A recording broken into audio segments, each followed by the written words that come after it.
अब्दुल कादिर जिलानी की उम्र जब 12 साल की थी तो ये काफिले वालों के साथ जा रहे थे। माँ ने 40 अशरफियां इनके कुर्ते के अस्तर में सिल दी और कहा, बेटे तुम जा तो रहे हो, इनके साथ रहना, अलग मत होना, और याद रखना हालात कितने भी खराब हो, कितने भी नाजुक हालात हो, कितनी भी बुरी कंडीशन हो, कैसे भी हालात हो, लेकिन बेटे झूठ कभी मत बोलना। चाहे कितने बुरे हालात पैदा हो जाएं, तुम झूठ मत बोलना, हमेशा सच बोलना, झूठ मत बोलना। ये नसीहत करके मां ने अपने बेटे को, 12 साल के बच्चे को रुखसत कर दिया। ये काफिला रवा दवा हो गया, चलने लगा, और जब ये कहीं गुजर रहा था सहरा और जंगल से, वही डाकू छिपे हुए थे चोर, उन चोरों ने इस काफिले पर हमला कर दिया, सबका माल लूट लिया। इस बच्चे के पास से भी एक चोर गुजरा और कहने लगा, ए लड़के तेरे पास भी कुछ है? आए बच्चे तेरे पास भी कुछ है? अब्दुल कादिर जिलानी ने कहा, हाँ मेरे पास भी है। चोर आ गया करीब, क्या तेरे पास भी है? कहा क्या है? कहा 40 अशरफी। अरे कहाँ है भाई, मुझे तो नहीं दिख रही हैं, कहाँ है? कहा ये है, ये कोट कुर्ते के अस्तर में। उसको उधेड़ कर देखा तो 40 अशरफी मिलती हैं। चोर दंग रह गया, बेटा ये तो यहाँ छिपी हुई थी, हम तो यहाँ तक पहुंच भी नहीं पाते, और तुम तो इतने छोटे बच्चे हो कि तुम्हारी तलाशी भी कोई नहीं लेता। ये बताओ तुम जब ये पैसा, जब ये अशरफियां छुपी हुई थी तो तुमने बता क्यों दिया? क्या जवाब देता है वो बच्चा? मेरी बहनों सुनो और मेरी कौम की बेटियों सुनो, मेरी माओ सुनो। उस बच्चे ने जवाब दिया कि जब मैं घर से निकल रहा था तो मेरी माँ ने मुझे नसीहत करते हुए फरमाया, बेटे हालात कितने भी नाजुक हों, कितने भी नागुफ्ताबे हों, कितने भी खराब हों, लेकिन झूठ कभी मत बोलना। जब तुमने मुझसे पूछा कि तुम्हारे पास भी कुछ है तो मैंने कह दिया हाँ। जब पूछा क्या है तो मैंने कहा 40 अशरफी। मैं अपनी माँ का कहना कैसे ठुकरा सकता था, जबकि मेरी माँ ने ये कहा था कि हालात कितने भी खराब हों लेकिन बेटे झूठ कभी मत बोलना, इसलिए मैंने सच सच बता दिया। उस चोर ने कहा, वाह तू अपनी माँ का इतना कहना मानता है, और मेरी तो सारी जिंदगी इसी चोरी और डकैती में गुजर गई। मैंने तो आज तक अपने रब की फर्मा बरदारी नहीं की। मैं कितना बड़ा निकम्मा और कमीना इंसान हूं। वो इस बच्चे को लेकर अपने सरदार के पास गया और पूरा वाकया बताया। सरदार के ऊपर बड़ा असर हुआ। उसने सारे चोरों को हुक्म दिया कि इन लोगों का लूटा हुआ माल वापस कर दो और सब तौबा करो, और आज के बाद कोई भी नाफरमानी नहीं करेगा अपने रब की। सबने अल्लाह के हुजूर सच्ची तौबा की और दुआ की, अल्लाह के सामने गिड़गिड़ाए और रोए। तो मेरे भाइयों, एक बच्चे के सच बोलने से सारे के सारे चोरों ने अल्लाह से तौबा करके सही रास्ता पकड़ लिया। इस बच्चे को सही तरबियत देने वाली भी एक माँ थी। माँ का किरदार बड़ा अजीब होता है। माँ का किरदार, माँ चाहे तो अपने बच्चे को डाकू बना दे, और माँ की तरबियत चाहे तो अपने बच्चे को ऐसा बना दे कि वो वक्त का एक बहुत बड़ा वलीउल्लाह बन जाए, वक्त का एक बहुत बड़ा मुजाहिद बन जाए, वक्त का बहुत बड़ा खुदा तरस बन जाए। मेरे भाइयों, ये आज इमाम काबा को जो आप देखते हो, ये सुदैस साहब जिनकी क़िरात आप सुनते हैं, इनके बारे में किस्सा मालूम है। ये कोई शरारत कर रहे थे तो माँ ने गुस्से में बद्दुआ दी। आज की माएँ क्या बद्दुआ देती? मर जा कुत्ते, दिखता नहीं कुत्ते, सताता है कुत्ते। आज ये बद्दुआ देती है माँ, मर जा नालायक बेशरम, इस तरीके की। और ये कारी सुदैस, इनसे गलती हुई, माँ को परेशान कर रहे, माँ ने पकड़ के थप्पड़ लगाया और बद्दुआ नहीं दी। इस गुस्से में भी दुआ निकली माँ की जबान से, तो ये निकली, जा अल्लाह तुझे काबे का इमाम बना दे, अल्लाह करे कि तू काबे का इमाम बन जा। इस गुस्से में भी माँ की जबान से जुमला निकला तो क्या निकला? अल्लाह तुझे काबे का इमाम बना दे। ना जाने कौन से वक्त में उसकी जबान से ये दुआ निकली, और आज वो बच्चा बड़ा होकर आज खाने काबा का इमाम है, उस मक्के का इमाम है। हमारी माँ बहनों सुनो, ये तरबियतें होती हैं माँ की अपनी औलाद के ताल्लुक से। आज हमारी तरबियत क्या है? आज हमारी तरबियत क्या है? अरे इब्ने रबिया का वाक़या सुने हो? तारीख़ खतीब हकीकाती नकल करते हैं। इब्ने रबिया के बाप रबिया इब्ने अल फर्रुख थे। बेटा पेट में है, हमल है, 1-2 महीना बाकी है बच्चा पैदा होने में, लेकिन सफर पेश आ गया। इनको सफर पे जाना था। 20,000 दीनार अपनी बीवी को देते हैं रबिया और कहते हैं कि लो, मैं खर्चे के तौर पर ये 20,000 दीनार देकर जा रहा हूं, मुझे आने में 2 महीने भी लग सकते हैं, 1 साल भी लग सकता है, सफर लंबा है, 2-3 साल भी लग सकते हैं, मैं जा रहा हूं। रबिया अपनी बीवी को 20,000 दीनार देकर चले जाते हैं, लेकिन रबिया को लौटने में 27 साल लग गए। 1 साल नहीं, 2 साल नहीं, 3 साल नहीं, पूरे 27 साल के बाद रबिया इब्न अल फर्रुख जब लौट कर आए तो उस जमाने में यह हदीस भी है। अब तो खैर मोबाइल का जमाना हो गया है, आप कहीं बाहर से हैं तो अपने घर जाने से पहले फोन कर दें अपनी बीवी को कि मैं आ रहा हूं और इस वक्त तक घर पहुंच जाऊंगा। जानते हो, अपने घर में अपनी बीवी को ये कह देना जरूरी है। क्यों? पता नहीं बीवी किस कंडीशन में बैठी हो और आप 1 महीने 2 महीने के बाद सफर से आ रहे हो और देखो कि किचन में घुसी हुई है, घुसी हुई है सलवार और प्रागंदा हाल है, बाल बिखरे हैं और कुछ उसने तैयारी नहीं की है और आप घर में घुसो बड़े अरमानों के साथ और बीवी का चेहरा सोच रहे होगे कि मिलेगी हेमा मालिनी, घर में गए तो देखा चुड़ैल, उसका चेहरा मुंह। अब आपके गुस्से में तलाक तलाक तलाक, कम बखत मैं तो आया हूं सोच के कुछ और तू भुतनी बनी बैठी हुई है यहाँ। इसीलिए हाँ, हदीस के एक लफ्ज पर गौर कीजिए। अल्लाह के नबी कहते हैं इतला कर दो, उस जमाने में कह रहे हैं कि इतला कर दो। और कोई आदमी जब बाहर से आता था तो अपने गांव की मस्जिद में रुक जाता था और मस्जिद से रुक कर किसी को भेजकर कहता था कि तुम्हारे शौहर आ चुके हैं, मस्जिद में हैं, क्या घर में आने की इजाजत है? अगर बीवी इजाजत देती तो शौहर घर में जाता और बीवी नहीं देती तो वो मस्जिद ही में रहता। इतनी देर में बीवी अपना मेकअप कर ले, बन सवर कर तैयार हो जाए ताकि मेरे शौहर की नजर मुझ पे पड़े तो वो हमको अच्छे अंदाज में देखें। अब ज्यादा मैं इसको घिस पिस के नहीं, वरना गैर मुस्लिम लोगों ने भी हमारी वो खूब बनाई, वो देखा था ना, वो खूब कटिंग चली उस पर, वो घर में रहती हो ऐसे बनकर और बाहर जाती हो। और मैंने कहा कि जो औरत अपने शौहर के लिए बन ठन के नहीं रहती है, उस औरत को ये कहने का कोई अधिकार नहीं है कि तुम रात में 12 बजे क्यों आते हो, 1 बजे। कितना लोगों ने उस पर इंस्टाग्राम पे चलाया, गैर मुस्लिमों ने भी उस पर 1-1 करोड़ रुपया कमाया। मेरे भाइयों जरा गौर करो, इसको इतना उछाला इसको कि आज तमाम, अब तो ट्रेनों में जाओ तो टोपी न लगाओ तो गैर मुस्लिम भी पहचान लेते हैं मुझे, आपकी शक्ल वो लग रही है, यूट्यूब वाले मौलाना लग रहे हैं आप, वही है ना, वही है ना। अब तो ये हाल हो गया है कि अगर पैंट शर्ट पहन के भी सफर करो तब भी लोग पहचान लेते हैं। ये सूरत हाल हो गई अब उस वीडियो के बाद से। तो मेरे भाइयों, रबिया इब्न अल फर्रुख जब आए, मस्जिद में ठहर गए और घर खबर भिजवा दी कि मैं आया हूं 27 साल के बाद, बताओ मैं घर पे कब आ जाऊं। तो बीवी ने कहा कि तुम मगरिब की नमाज के बाद घर पे आना।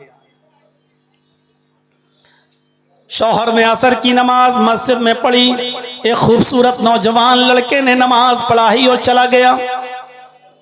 मगरिब की नमाज के लिए वही खूबसूरत नौजवान लड़का आता है, अच्छी किरत करता है और बेहतरीन अंदाज में दर्स देता है, बेहतरीन अंदाज में दर्स देता है। उस दर्स में लोगों को रुला देता है, सबके आंखों में आंसू आ जाते हैं। रबिया इब्न अल फर्रुख मस्जिद के कोने में जाते हैं, अपने दोनों हाथों को उठाकर कहते हैं, अल्लाह काश तूने मुझे भी कोई बेटा दिया होता, काश तूने मुझे भी कोई औलाद से नवाजा होता, मैं भी अपनी औलाद को, अपने बेटे को ऐसा ही आलिम बनाता, ऐसा ही हाफिज बनाता, ऐसा ही कारी बनाता।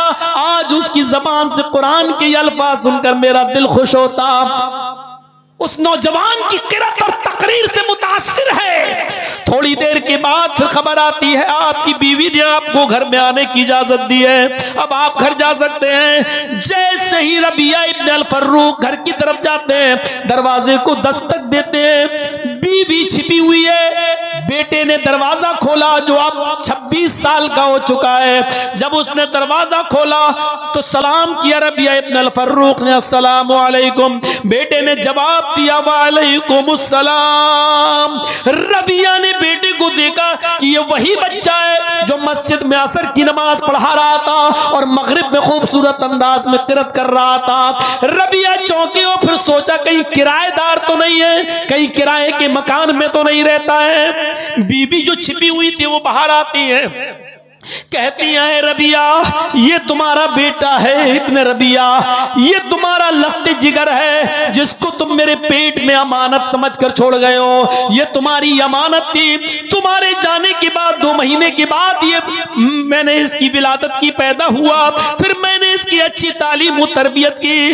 रबिया ने जब देखा कि ये मेरा बेटा है तो आसमान पे नजरें डालियो, कहा अल्लाह मेरी दुआ मांगने से पहले ही तूने कबूल फरमा ली और मैं जैसी औलाद चाहता था वो औलाद तूने मुझे अता फरमाई। फिर वो दोनों मियां और बीवी अपने रूम में जाते हैं और जाने के बाद शौहर ने कहा मेरी बीवी 20,000 दीनार मैं तुम्हें देकर गया था, कुछ बचाया नहीं।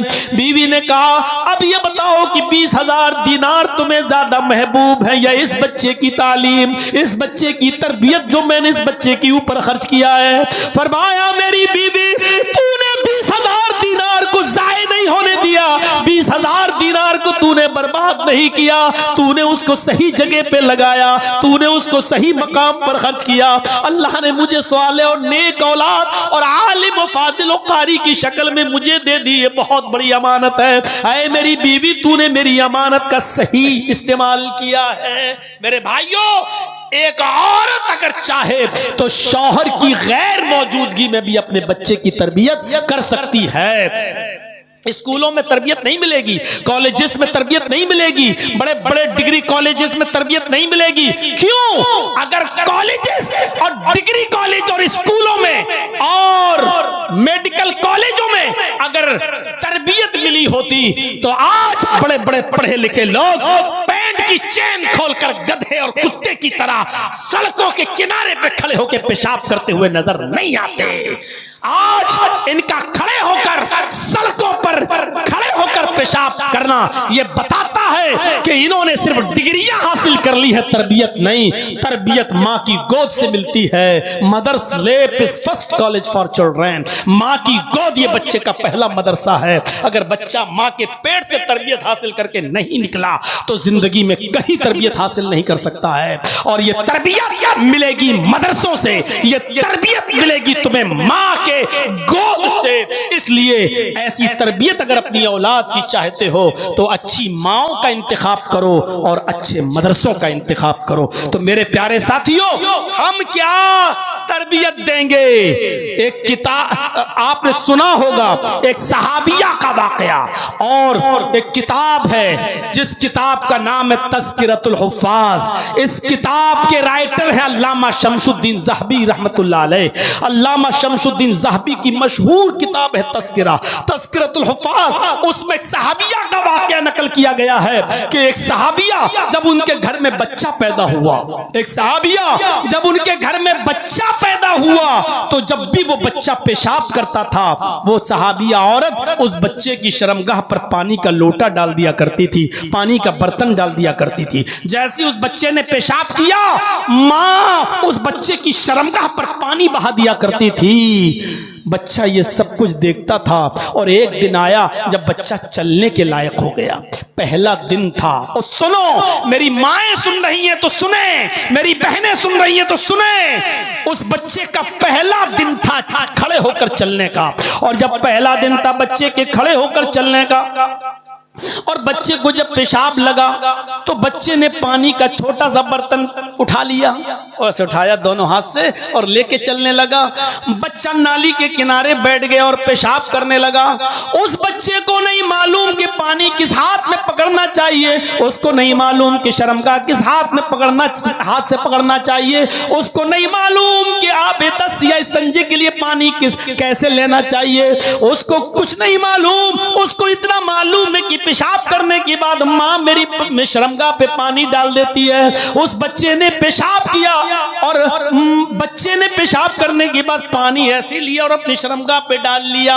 माँ ये मंजर देख रही है कि मेरे बच्चे ने पेशाब किया और पानी लेकर उसने अपनी शर्मगाह पे डाल दिया, तो दूर से ही रोते हुए कहती है फुज़्तु बिरब्बिल काबा, काबे की रब की कसम में कामयाब हो गई, काबे की रब की कसम में कामयाब हो गई। मैं अपने बच्चे को जो सिखाना चाहती थी सिखा दी, मैं अपने बच्चे को जो तालीम देना चाहती थी दे दी, मैं अपने बच्चे को जो बताना चाहती थी वो बता दी। अब अगर मेरी रूह भी निकल जाए तो मुझे परवाह नहीं, इसलिए कि मैं अपने बच्चे को जो तरबियत देना चाहती थी वो तरबियत दे दी।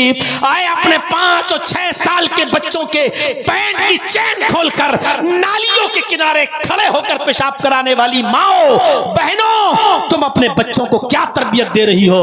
आज तुम्हारी गोद में पलने वाली 10-10 साल की लड़कियां भी कैसे कपड़े पहन रही हैं, 12 साल की बच्चियां कैसे कपड़े पहन रही हैं। और तो और मुझे नहीं मालूम कि तुम्हारे झारखंड का क्या हाल है। आओ लखनऊ की सरजमीन पर बड़े बड़े हाजियों, बड़े बड़े नमाजियों, बड़े बड़े मुल्ला मौलवियों और कारियों और हाफिजों की बेटियां जिनकी उम्र 18, 19, 20 साल की हो चुकी है, लखनऊ यूनिवर्सिटी और ऐसे ही दूसरे कॉलेज में पढ़ने वाली ये हाजियों, नमाजियों की और मौलवियों की और कारियों की लड़कियां आज इंस्टाग्राम पर रील बना रही हैं, सरों से दुपट्टे उनके उतर चुके हैं, उड़ियां हैं, आधे नंगे कपड़े और चुस्त लिबास में डांस कर रही हैं, डांस कर रही हैं और नाच रही हैं और अपने सीने का हिस्सा दिखा दिखा कर इंस्टाग्राम पे पैसे कमा रही हैं। और बेगैरत बाप अपनी बेटी के इस कारनामे को तरक्की कहता है,